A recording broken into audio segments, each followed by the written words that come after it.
That's reciprocity.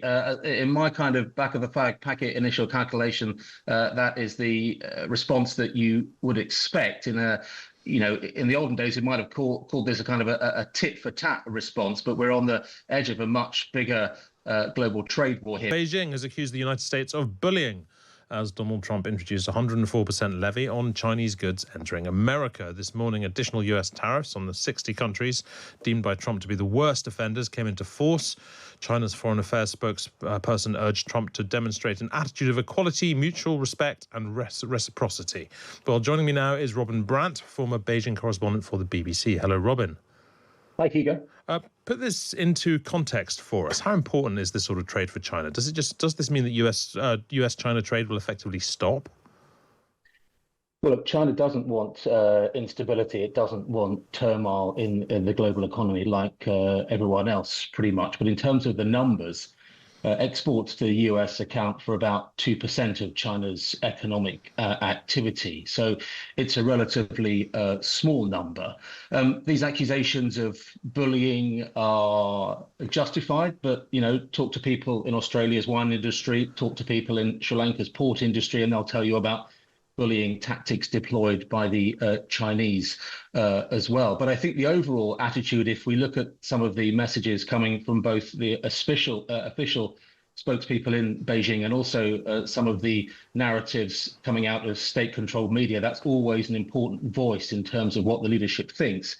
Is essentially China thinks it can ride it out economically and also try and adopt a kind of a higher moral position. We're hearing Xi Jinping talking about things that are very similar to what Keir Starmer's talking about as well, defenders of multilateral free trade, deepening closer economic relationships with other countries around the region. In the case of China, that of course means, Indonesia, Laos and Vietnam. So the position so far this morning is no response in terms of reciprocity on this new wave of tariffs put into effect by the Trump administration. The position for now seems to be they think they can ride it out. But also, I think, finally, one more important thing, Hugo, at the same time as accusations of bullying, at the same time as accusations of steamrollering, there is also talk about, negotiations around trying to deal with the frictions between the world's two biggest economies. And that's important. There is space here, maybe, for some kind of negotiation. Look, we'll talk about the opportunities this could give China in just a moment, because they're obviously there. But what will President Xi be particularly worried about here? As you say, 2% is not a huge amount. Will he be worried about this having a sort of knock-on effect in the domestic economy? Will he be worried about losing ground to China's competitors in manufacturing terms? Although I guess a lot of them are being hit with tariffs as well. Well, yeah, and that's the key point about this tariff imposition in terms of this second Trump administration. China is in a weaker position in terms of its economy. This is a post-COVID world, of course.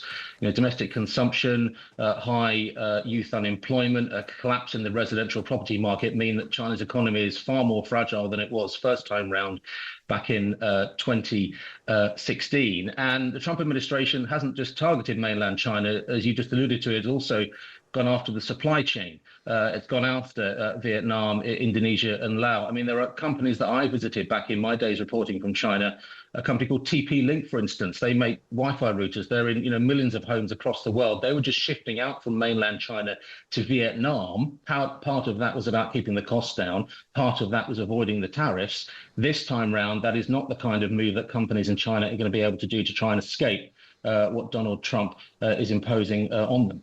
And look, finally, Robert, in terms of how this could help China, obviously China is keen to extend its influence in Southeast Asia generally, but also for China to take a sort of leadership role in free trade across the world. Will this affect China's geopolitical positioning, China's geopolitical stance generally?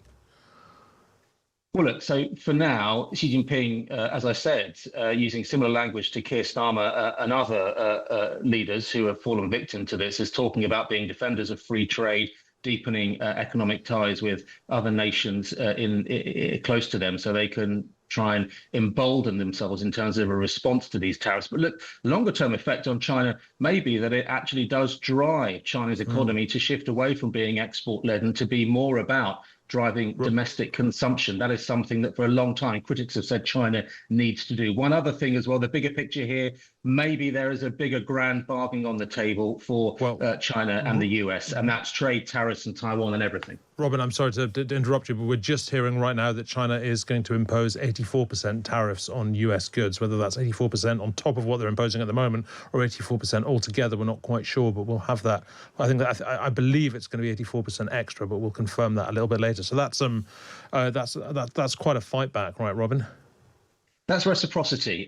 In my kind of back of the packet initial calculation, that is the response that you would expect in a, in the olden days, we might have called this a kind of a tit for tat response, but we're on the edge of a much bigger global trade war here. But that takes us to reciprocal numbers as far as I can work out. Also look towards what the Chinese might do in terms of imposing further restrictions on the ability of some very important American companies and American industries to do further trade with China. That's agriculture, that's biomedical. The Chinese first time round imposed some restrictions on some specific companies in their ability to do trade both with China and in China. That's an important thing to look out for as well. Thank you very much indeed, Robin Brant. And Robin is a former BBC China correspondent. Great to speak to you. Don't let some of these politicians go around saying, because I'm telling you, these countries are calling us up, kissing my ass.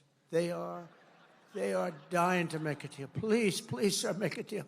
I'll do anything. I'll do anything, sir. And then I'll see some rebel Republican, some guy that wants to grandstand, say, I think that Congress should take over negotiations. Let me tell you, you don't negotiate like I negotiate. Congress takes over negotiating, sell America fast because you're going to go busted. You don't. I just saw it today. A couple of your congressmen said, I think we should get involved in the negotiation of the tariffs. Oh, that's what I need. I need some guy telling me how to negotiate. I tell you, the happiest people in the world would be China. They wouldn't be paying 104%. I tell you, they'd be paying no percent. We'd be paying them 104%. That's the beauty. Is these guys, we gotta be careful. And even the concept of it hurts your negotiation. When they see a little story like that, the other side, it hurts your negotiation. And then the fake news wants to build it up, and it has no chance anyway. But we have to remain united, because some of the trade deals that were made by predecessors as president were so bad you almost wonder who did these deals. They were either crooked or stupid. They can be nothing else. They were either stupid or crooked.